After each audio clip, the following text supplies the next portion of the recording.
무엇을 하는지 너희에게도 알리려 하노니 사랑을 받은 형제요 주 안에서 진실한 일꾼인 두기고가 모든 일을 너희에게 알리리라.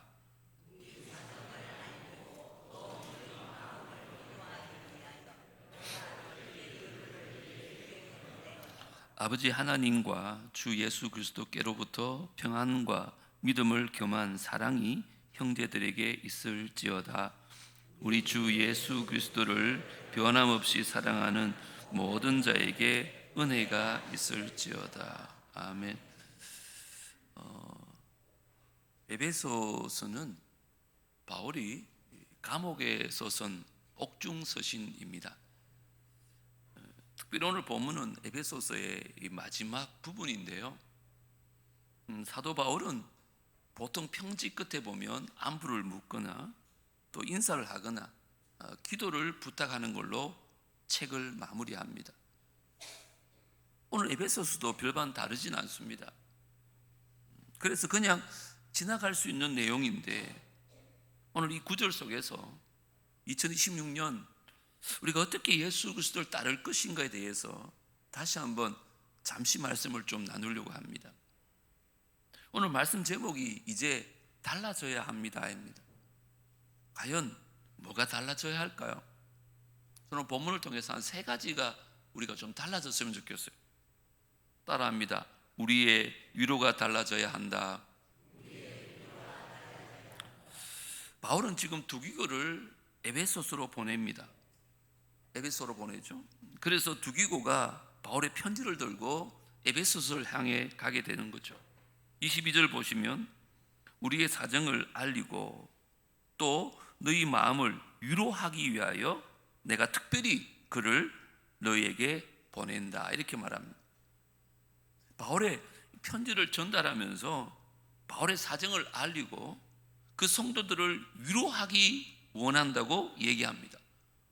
자, 우리가 위로를 받을 때는 보통 사랑하는 사람이 잘 되는 소식을 들으면 위로를 받습니다. 물론 사촌이 땅을 사게 되면 배가 아프다는 남이 잘 되는 걸 시기하는 면도 있지만 보통은 사랑하는 사람이 잘 되는 소식을 듣고는 위로를 받죠. 이번에도 우리가 위로를 많이 받고 왔다는 이유가 뭐냐 하면 너무 어려운 환경 속에서 너무 힘들 줄 알았어요. 그런데 그분들은 그 어려운 환경 속에서도 주님만 바라보고 늘 성령으로 충만하고, 어느 선교사님은 하루에 4시간 이상 성경을 읽고 3시간 이상 기도를 한대요. 그런 말을 들으면서 이야, 참 귀하다는 생각을 했거든요. 그런데 오늘 바울의 편지를 보면 에베소 성도들에게 내 소식을 너희에게 전한다, 이 소식을 들으면서 너희가 위로가 되었으면 좋겠다는 거예요. 자, 그러면 그 소식이 뭘까요?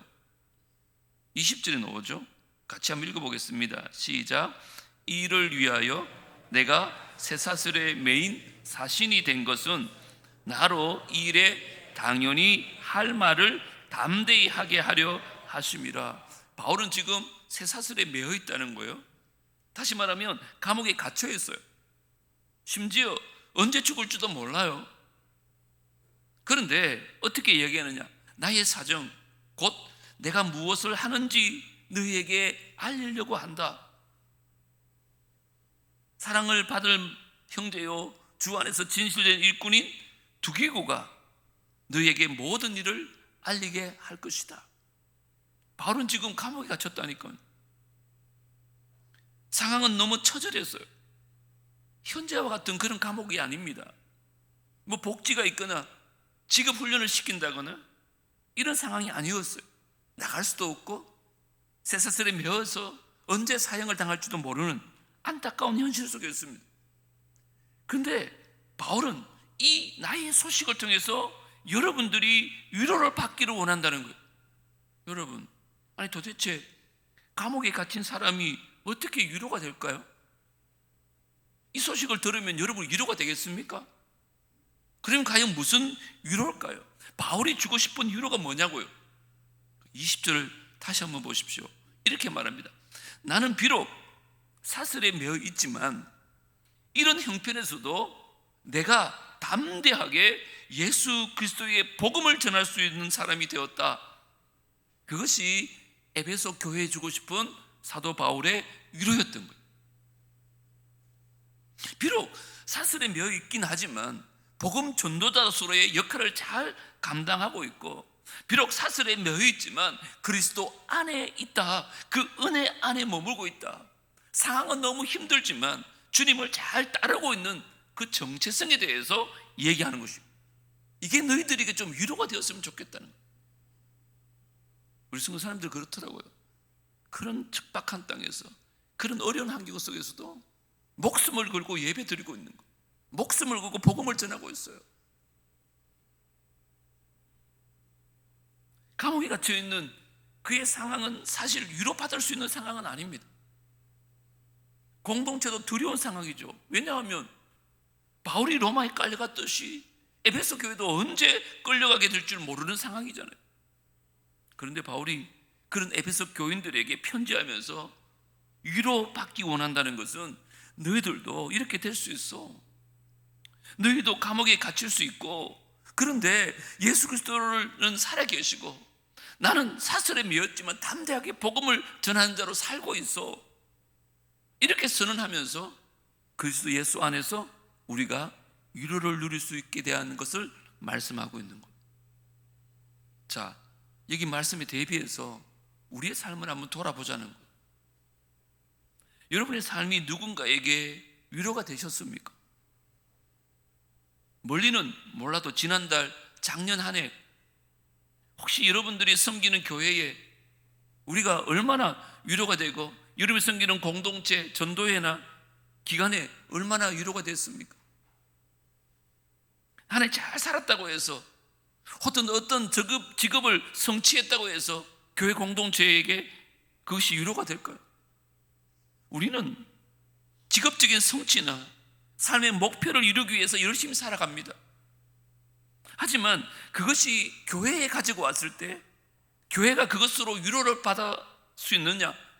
절대 그렇진 않습니다. 자, 쉽게 설명해 이런 거예요. 내가 사회에서 성공했습니다. 사업에 대박 났습니다. 교인들 기뻐해 주십시오. 기뻐할 수 있죠. 그것이 가장 먼저 기쁨의 이유가 되어서는 안 된다는 거예요. 교회 공동체는. 사도 바울이 말하는 진짜 기쁨의 이유가 뭐냐? 지난 한 해 내가 예수 그리스도를 잘 따라갔습니다. 지난 한 해 내 삶은 어려웠지만 믿음을 잘 지켰습니다. 2026년 한 해도 내 삶이 어떠한 순간이 찾아온다 할지라도, 어떤 문제가 발생할지 모르지만, 혹시 세상이 요구하는 성공을 얻지 못할 수도 있지만 내가 여전히 예수 그리스도께 소망을 두고 살아갑니다. 교회 안에서만큼은 이것이 위로가 되어져야 한다고 바울은 말합니다. 지난번에 남전도회 때도 말씀드렸는데, 보통 목사님들이 모이면 교인이 몇 명이냐, 재정은 얼마냐, 우리 교인 가운데 의사가 몇 명이고 교수가 몇 명이고 이런 자랑들을 많이 합니다. 그런데 어느 날 문득 누가 이런 얘기를 하지 않는 거예요. 우리 교회는 예수님 너무 잘 따르는 성도가 있어.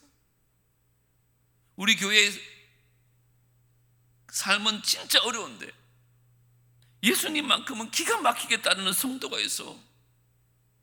목사들 입에서 이런 얘기하는 경우가 너무 적다는 것을 느낀 거예요. 여러분, 이제 달라져야 한다는 거죠. 우리 교회 정말 힘든데 예수님을 기가 막히게 따르는 성도들이 있어. 이게 교회의 위로와 칭찬의 이유가 되어진다는 거죠. 자, 여러분들이 지난 한 해를 돌아보고 또 이 한 해를 살아가면서 교회와 많은 이들에게 위로가 되기를 원합니까? 그러면 어떤 성공이나 어떤 성취로 위로받는 것이 아니라 저와 여러분의 삶에 때로는 지치고 힘들고 어렵더라도 정말 의연하게 복음을 따라가는 삶. 바울이 사슬에 매였지만 여전히 복음을 따라 살아갔던 것처럼 저와 여러분도 2026년 어떤 환란이 있더라도, 어떤 문제를 만나더라도, 어떤 어려움이 있다 할지라도 예수 그리스도의 말씀과 그 복음을 쫓아가는 인생 되어줄 수 있게 되기를 주 이름으로 축복합니다. 그것이 우리의 진정한 위로가 되어져야 되는 거예요.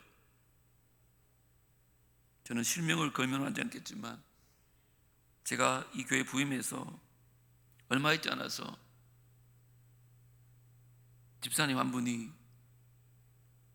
유방암으로 재발하셨어요. 다 아시겠지만 다른 분들은 암이 걸리면 병원을 간다든지 입원을 한다든지 아니면 시설에 들어가서 치료를 받잖아요. 근데 이분은 수요예배도 빠지지 않고 금요기도도 빠지지 않고 주일 예배는 성가대에서 제일 뒤에 제일 앞자리에 앉아가지고 늘 예배를 드리고, 저희 부부가 늘 그런 말해요. 암 환자의 전형적인 모범 학생이다. 저는 늘 불안했어요. 그런데 하나님께서 지금까지 건강을 베풀어 주셨고 많은 분들이 그분을 보면서 위로를 받더라고요. 아, 저렇게 믿음을 지키는구나, 저렇게 어려움을 극복하는구나.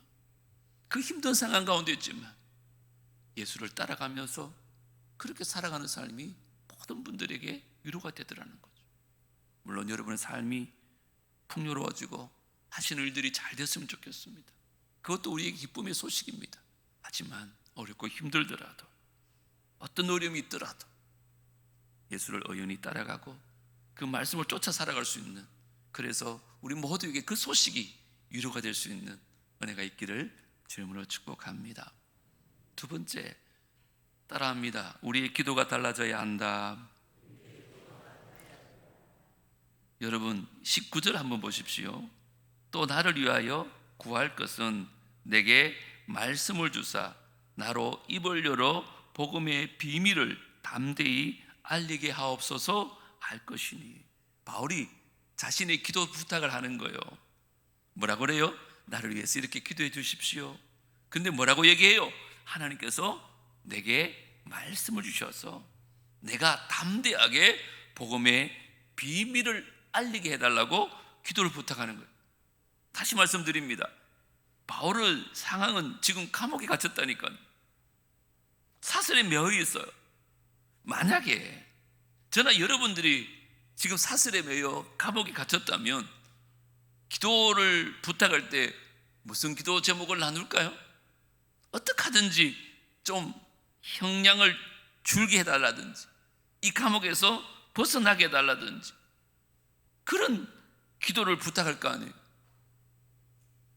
그 고통의 문제가 해결되는 것이 항상 우리 기도의 제목이었어요. 그런데 바울은 온갖 기도와 간구로 나를 위해서 기도해 주는데 하나님께서 말씀을 주셔서 담대하게 복음의 비밀을 알릴 수 있게 해달라고 기도해 달라는 거예요. 상황을 위해서 기도하지 않고 그가 맡은 바 본분, 그 복음을 전하는 일에 제대로 참여하게 할 수 있게 해달라고 그렇게 기도하는 거죠. 우리 성사님들 볼 때마다 저는 바울을 보는 것 같더라고요.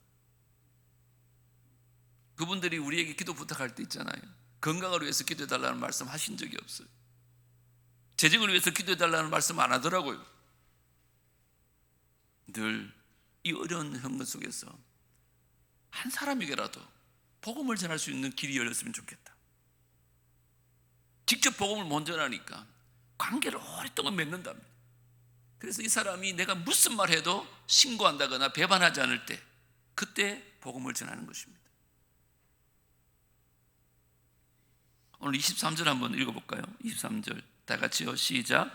아버지 하나님과 주 예수 그리스도께로부터 평안과 믿음을 겸한 사랑이 형제들에게 있을지어다. 사도 바울이 성도들을 위해서 기도할 때도 보면 보세요. 어떤 성공이나 어떤 성취나 어떤 경제적인 회복이나 이런 얘기는 단 한마디도 없잖아요. 바울의 기도는 이거예요. 하나님의 평화를 내려주십시오. 믿음과 더불어 사랑을 베풀어 주십시오. 이게 바울이 에베소 교회를 향한 기도 제목이었어요. 바울이 자신을 위해서 기도 부탁할 때에도 상황에 관한 기도를 부탁하지 않습니다. 오직 복음을 전하는 자로서의 사명을 위해서 기도를 부탁해요. 반대로 바울이 에베소 교회를 위해서 기도할 때도 그들의 상황을 두고 기도하잖아요. 예수 그리스도의 평화, 예수 그리스도를 향한 믿음, 예수 그리스도의 사랑이 그들의 삶에 채워질 수 있도록 자기는 기도하고 있다는 거예요. 여러분, 에베소라는 도시 자체가 아데미 신전을 중심으로 하는 모든 경제활동이 이루어져요. 그러다 보니까 그곳에서 그리스도를 믿는 자들은요, 자연히 차별받고 고통을 만나고 경제적인 어려움을 겪을 수밖에 없어요. 이번에도 가서 들으니까 이제 사형제도는 없어졌대요. 너무 이제 그 인권 문제 때문에. 예전에는 모슬렘에서 기독교를 개종하면 그 자리에서 사형을 해요. 가족들이 고발하는 거예요.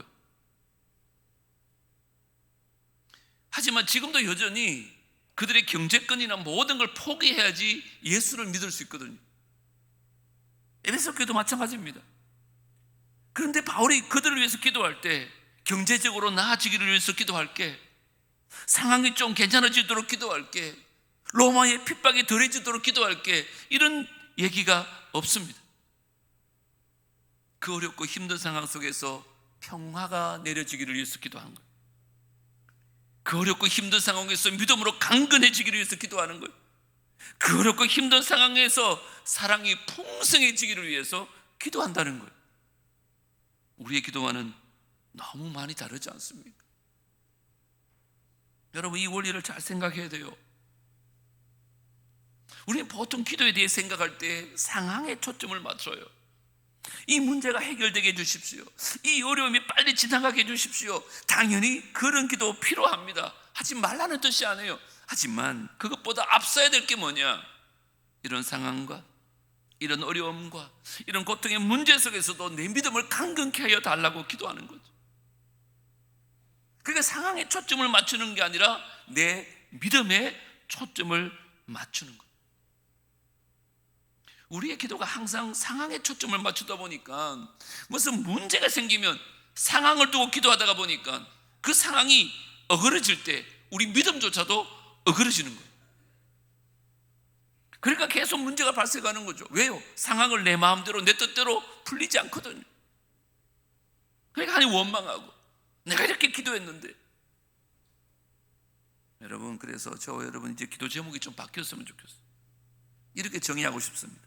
상황을 두고 기도하는 것이 아니라 상황에서 나를 분리시켜야 됩니다. 그래서 내 믿음을 두고 기도해야 되는 거예요. 어떤 순간에도 내 믿음이 흔들리지 않게 해달라고, 어떤 순간에도 내게 평화를 내려달라고, 어떤 순간에도 예수 그리스도의 사랑을 누리는 자로 살게 해달라고, 그렇게 기도할 수 있기를 주의 이름으로 축복합니다. 사도 바울의 기도는 우리와 달랐어요. 여러분들이 상황에만 모든 관심과 또 정신을 집중하는 초급 신앙에서 머물러 있지 않기를 원합니다.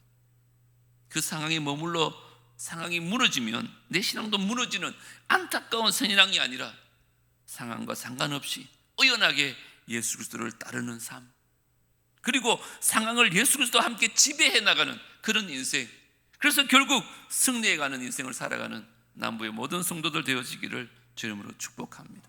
물승은 사람 위해서도 마찬가지입니다.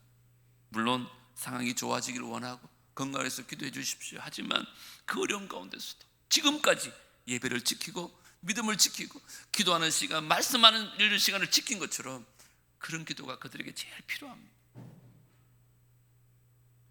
마지막으로 한번 달라져야 될 것이 우리의 사랑입니다. 따라합니다. 우리의 사랑이 달라져야 한다. 24절 읽어볼까요? 시작. 우리 주 예수 그리스도를 변함없이 사랑하는 모든 자에게 은혜가 있을지어다. 우리가 생각하는 인사는 보통 그렇잖아요. 모든 사람에게 은혜가 있을지어다, 이거잖아요. 근데 오늘 바울은 완벽한 차별을 두고 있어요. 저 같으면 모든 분들에게 은혜 있기를 빕니다 이렇게 쓰고 마쳤을 텐데, 바울은 뭐라 그래요? 우리 주 예수 그리스도를 변함없이 사랑하는 모든 사람에게 은혜가 있기를 바란다고 하면서 그 에베소서를 마무리하는 거예요. 이 범주 안에 저와 여러분이 들어갈 수 있기를 주의 이름으로 축복합니다. 많은 자에게 예수 그리스도를 변함없이 사랑하는 자에게. 그래서 저와 여러분의 삶에 그 은혜가 가득하기를 기도하는 거예요. 뭐 하기 위해서? 예수 그리스도를 변함없이 사랑하게 해달라고. 그런 자에게 하나님의 은혜가 임한다는 거예요. 여러분, 2026년 벌써 2달이 지나가고 있어요. 어떤 어려움이 있을지 몰라요. 여러분들이 해야 될 게 뭘까요? 그리스도를 변함없이 사랑하는 것인 줄 믿습니다. 변함없이 사랑하는 믿음, 변함없이 사랑하는 인생을 살아가야지만 그 안에 하나님의 은혜가 있다는 것입니다. 하나님의 목표와 계획들이 있으시죠? 주님 은혜 가운데 다 이루어지기를 소망해 보지만 인생의 계획들은 잘 안 풀릴 것입니다. 처참히 무너질 수도 있을 것이고, 그 무너짐으로 인해서 내 삶에 큰 실종을 경험할 수도 있습니다. 그런데 예수 그리스도의 십자가는 절대 실패하지 않아요. 그리스도의 십자가의 보혈, 그 능력은 우리의 삶이 어떠하든지 영원히 서서 우리를 사랑해 주실 줄 믿습니다. 내가 무너진다 할지라도 그리스도는 무너지지 않아요. 내가 쓰러진다 할지라도 그리스도는 그곳에 서 계실 줄 믿습니다. 그렇다면 저와 여러분이 해야 될 게 뭘까요? 어떤 상황에서도 변함없이 그리스도를 바라보는 것입니다. 어떤 문제를 만나더라도 변함없이 예수 그리스도를 쫓는 것입니다. 어떤 삶의 어려움이 있더라도 그곳에서 영원히 서 계신 예수 그리스도를 따라가는 인생, 변함없는 사랑으로 살아가는 저와 여러분의 인생 되어지기를 주님으로 축복합니다. 그때 하나님의 은혜가 우리 가운데 부어지는 것입니다. 그때 하나님께서 우리 손을 붙들어 주시고 우리를 일으켜 주실 줄 믿습니다. 그때 그리스도께서 우리 인생 가운데 역사하여 주시는 것입니다. 그러니 어떤 상황 속에서도 영원하게 기도함으로, 말씀 앞에 나감으로 예수 그리스도의 사랑을 덧입는 저와 여러분 되어지기를 주님으로 축복합니다. 그래야 우리는 이 한 해 승리할 수 있습니다. 2026년 상황이 여러분들의 신앙을 잠시 가지 않았으면 좋겠어요. 문제가 여러분의 신앙보다 커서 신앙이 떨어지지 않았으면 좋겠어요. 모든 것이 예수 그리스도가 지배하고 모든 것이 그리스도가 통치하고 결국 그리스도가 여러분에게 승리를 안겨주는 그런 인생이 되어지기를 다시 한번 주의 이름으로 축복합니다.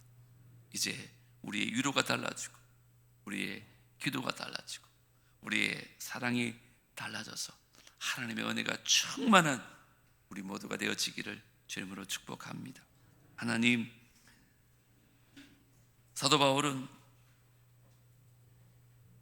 우리의 위로에 대해서, 우리의 기도에 대해서, 우리의 사랑에 대해서 다시 한번 점검케 합니다. 하나님, 우리는 이 땅에서 잘 되는 것이 인생의 목표요.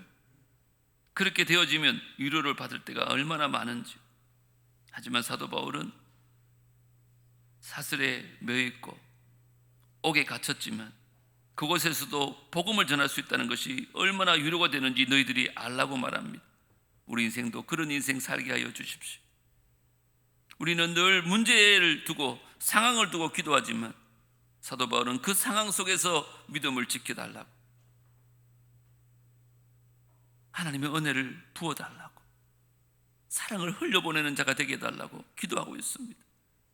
상황에 매몰되지 않고 상황을 뛰어넘는 믿음의 사람들 될 수 있도록 도와주시옵소서. 이제 우리의 사랑이 좀 달라지기를 원합니다. 그냥 주님이 나를 사랑할 때만 사랑하는 그런 사랑이 아니라 변함없이 어떤 문제를 만나더라도 어떤 어려움을 당하더라도 변함없이 주님을 사랑하는 남부의 모든 성도들 되어질 때 우리 인생 가운데 하나님의 은혜가 흘러넘칠 줄 믿습니다. 이제 우리의 위로가 달라지고 우리의 기도가 달라지고 우리의 사랑이 달라지는 이 한 해가 되게 하여 주옵소서. 예수님 이름으로 기도드리옵나이다. 아멘.